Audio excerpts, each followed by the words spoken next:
ಬರದ ಮಧ್ಯೆ ಕರುನಾಡಿಗೆ ಕಾವೇರಿ ಬರೆ, ನೀರು ಹರಿಸಲು ಸಾಧ್ಯವೇ ಇಲ್ಲವೆಂದು ತೀರ್ಮಾನ, ಮೇಲ್ಮನವಿ ಸಲ್ಲಿಸಲು ರೆಡಿಯಾದ ಸರ್ಕಾರ.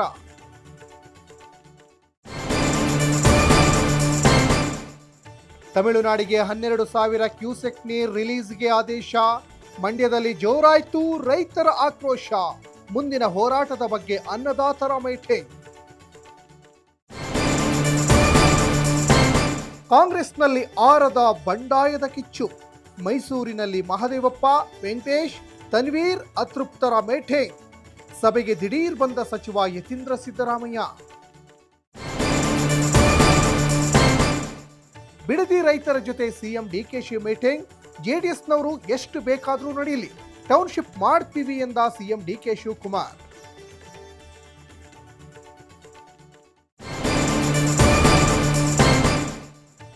ಉತ್ತರಾಖಂಡದಲ್ಲಿ ಪ್ರವಾಹದ ಅಬ್ಬರ, ಭಾರೀ ಮಳೆಗೆ ಕೊಚ್ಚಿ ಹೋದ ಸೇತುವೆ, ವರುಣಾರ್ಭಟಕ್ಕೆ ಹಲವು ಪ್ರದೇಶಗಳು ಜಲಾವೃತ.